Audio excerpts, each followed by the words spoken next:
All right. Good afternoon or good morning to everybody out there. Today, we are going to be going through our loan officer training topic here today is going to be how to structure CDFI no income verification loans. Give us just a moment here to go live on all the different platforms, and then we will go ahead and get into it. We do got the chat up there on the screen, so feel free to drop a comment there as you tune in. We definitely appreciate a great topic here today to go over. It looks like we're live on all the platforms, so we'll go ahead and get started. We'll take the chat off the screen for now, but go ahead and keep putting comments there. You can also put any questions you have in the chat, and we'd be happy to answer them after we go through the presentation today on CDFI no income loans. So welcome everyone. My name is Kyle Hershey. I'm the COO of the Mortgage Calculator, joined here by our president, Nick Hershey, and our CSO, Jose Gonzalez. We are a lender that specializes in non-QM loans, and what we do every Tuesday, Wednesday, and Thursday at 12 p.m. Eastern on this show is go through a new loan officer training topic, and today's topic is going to be CDFI loans. So I'll go ahead and turn it over to Jose to get right into the presentation. If you have any questions, drop them in the chat. We can get into them afterwards. So go ahead, Jose. All right, good afternoon, or some of the those of you in the West Coast, good morning. So CDFI, that was our rates topic today. How to structure the CDFI no income verification loan is our training.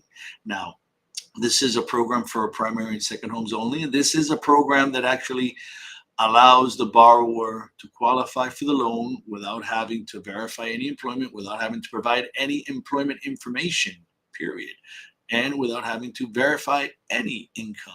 So now that I piqued your interest, let's get right into it. How to structure CDFI no income verification loans.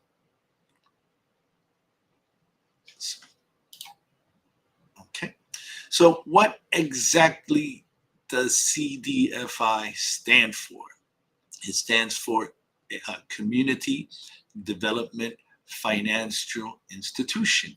So this is an institution that receives an exemption, right, that allows a loan originated by a CDFI to be exempt from the ability to repay requirements that is set forth in the Dodd-Frank Act and in Regulation Z, the ATR requirements. So this is pretty cool because we all hear you got to have income verification for primary and second home loans unless it is a CDFI originated loan. Now, please note that CDFI loans are open to everyone.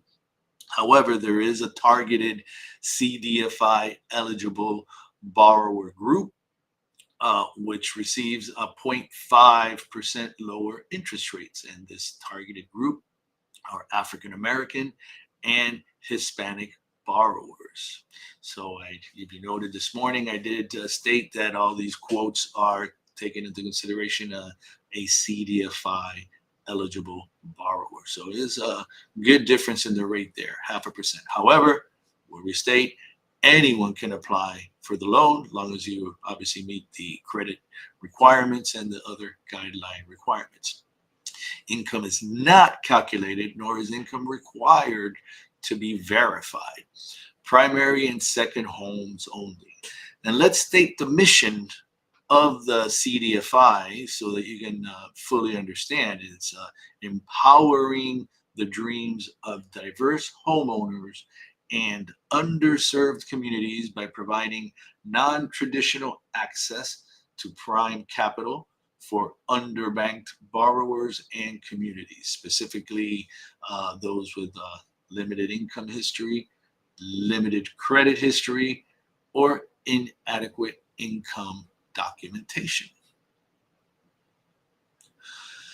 So what type of borrowers and properties are we talking about here? Well, on the borrower side, it's the pretty standard U.S. citizens, U.S. permanent resident aliens, and non-permanent resident aliens. In this case, we're talking non-permanent resident aliens that obviously are going to need U.S. credit, and an acceptable visa providing them legal status in the United States. Even though they're not working here, they have to have, they don't have to, show that they're working for this program, should I say. They do have to be legally here in the U.S. This is not like an I-10 borrower program or anything like that. Now, for eligible properties, we do have a few options. Now, please note, single family residences have to have a minimum square footage of 600 square feet. Uh, Condos also have to have a minimum of 600 square feet. Please note that for condos in Florida, we're talking full condo review as opposed to what we previously covered earlier this week, the limited condo review. Townhomes are accepted. PUDs, which is just a property in a deed restricted community that has a homeowners association. 2 to 4 units are accepted with a minimum of 400 square foot per unit. Now, modular, rural, and log homes, right? That's a good one, right? Log homes are also accepted with a maximum of 10 acres.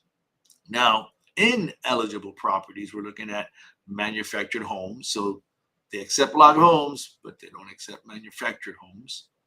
Uh, Agricultural properties are also not acceptable. We're talking about working farms, ranches, orchards, investment properties, since this is for primary and second homes only.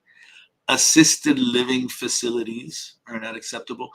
And very importantly, non-warrantable condos, condotels, and projects collecting less than 10% of the budget for reserves are also not acceptable. Now, what are some of our transaction details? Breaking it down here, right? We're looking if it's a purchase or rate and term, they have the same LTV. So minimum credit score for the maximum LTV of 80% is 720. Now, if you are going for the 80% LTV, you do need minimum of 12 months of reserves. With a 680 to a 719 credit score, you're at 75% LTV and only 9 months reserves. And with a 660 to 679 credit score, you're looking at maximum 65% LTV with 9 months of reserves. Now, real important to note, because there have been some changes to this program from what previous versions of it, gift funds cannot be used for reserves. So you can have gifts for the 20% down and for the closing costs, but reserves need to be verified funds from the borrower. Please also note property type restrictions, right? Condos are maximum of 75% LTV and not the 80% LTV for the other property types. And that's for a 75% LTV max for a purchase and 70% max LTV for a rate and term and cash out refi for the condos. So they only hit you on the purchase side, 75% max. Now on the cash out refi, 740 is the minimum middle score for the maximum LTV of 70%. 700 is middle score, minimum middle score. So you'd be looking at 700 to 739. You'd be at a 65% LTV. And a 660 to a 699, you'd be at a maximum 60% LTV. And here's an important note also, I scoured the guidelines and matrix to highlight certain important points. This one I found of particular interest. It's a little odd, but the first 4 months of the reserves need to be from the borrower's funds and cannot be cash out proceeds. In many cases, we have cash out proceeds can be used for reserves. In this case, the first 4 months need to be from the borrower. 0 times 30 mortgage history, foreclosure seasoning of 7 years, and very importantly, again here, assets are sourced and seasoned for 30 days. So you're going to have to provide, I guess, that at least that 1 month bank statement to show the money already there. Any large deposits, again, sourced and seasoned for 30 days. So lastly, let's talk about the solutions for this program, right? This is the program that many people don't really know exists, right? Until we have this presentation or the training or the daily rates in the morning. And then we get borrowers reaching out to us about this program because they've all been told that for primary and second homes, we need to verify income, right? The stated income loans of the past are gone, or so they say, for primary and second homes, as are the no incomes, and all of those really exotic programs that we had previous to 2008. Well, this is a very exotic program for primary and second homes. So, what are the main solutions? Now, there's many solutions this program provides, but here I've touched on some of the main ones when you're facing these scenarios where structuring your transaction with a CDFI loan would assist. Uh, First one here, we're looking at when you have borrowers that are relocating, right? Borrowers moving from California to Florida, doesn't want to be rushed to accept the first job offered to them just because they want to be able to qualify for that home that they already found in Florida that they want to buy. So they found their dream home in Florida. They have the money for the down payment. They have the excellent credit. They just, to qualify for the home in Florida, they're going to have to be working already in Florida if we're going, full doc. And they don't work remotely and stuff like that. So that the borrower does not feel pressure to just accept that first job, they could, or lose the home of their dreams, then it would be better to close on the home of their dreams before accepting that new employment, relocate, get everything moved, and then accept the job. This is obviously assuming that you have the resources to hold off for that amount of time. Because now it makes the whole transition a little bit less stressful from the point of being forced practically to accept the job that may not be the one that's best for you, simply because you don't want to lose a home. You know how tough it is to find those homes short inventory. So that's one of a very good option there for a relocating borrower. Many professionals, for example, do this. We could have borrowers working in a cash-based or service industry who may not claim enough net income, like servers, bartenders, for example, are two that come to mind. Get a lot of cash tips, may not necessarily be claiming all those cash tips. They got the credit, they have the money for the down payment. This is the solution so they can get the home. Then we have another solution for borrowers who are investing in assets or in industries, for example, like cryptocurrency, where it may be difficult to document the net income that you're making from the trading of or the selling of that currency, right? You don't really know. A lot of them, everything is sort of in a gray area. So our crypto buyers, we've structured quite a few deals for them where they have the money. They sold a whole lot of crypto. They got all this money. It's already seasoned in their account for 30 days. They don't need to verify any income with this type of loan. So another great solution. Now, for our private borrowers, those that really don't want to share their documents, we do have those borrowers that just want to keep it private. Well, with this loan, this is the solution for those borrowers wanting to keep their income documents private. They don't have to share it. This loan will qualify them. Are self-employed borrowers taking too many expense write-offs? Don't we know those borrowers, right? Gross income revenue $500,000 a year, net income $30,000 a year. They're not going to qualify for that $800,000 property with the tax returns, but they'll certainly qualify for it if they have 20% down and a 720 plus credit score. They can qualify for it using the CDFI. Now, another real interesting one, we've applied it this way a couple of times. Borrowers looking to buy a property before they sell their current property. This is another of those scenarios where borrower found the property that they like. Again, the dream property. They normally, to qualify, they may have to sell their current property to get rid of the liability.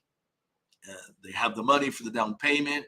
They just don't want to feel rushed to sell their current property and maybe have to give it away just to eliminate the liability.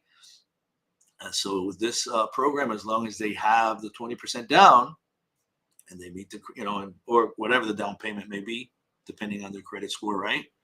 Minimum 660 here with a 35% down payment will get you in the door, and then you can buy your dream property and then sell your current property in a more relaxed manner so you can maximize the profit from that one. And last but not least, an additional point that I didn't make here, we've actually used this loan for borrowers that are U.S. citizens, U.S. nationals, living and working abroad, right? Living and working outside of the U.S. And not claiming their foreign income on their U.S. tax returns. So that U.S.-based national then who wants to be full doc but doesn't have U.S. tax returns, doesn't have any U.S.-based income documentation that they can provide, they would not be able to qualify normally for a loan. However, they can, for example, buy that property as a second home and qualify for it with 20% down as long as they have at least a 720 credit score. We actually use this one for a borrower living in South America.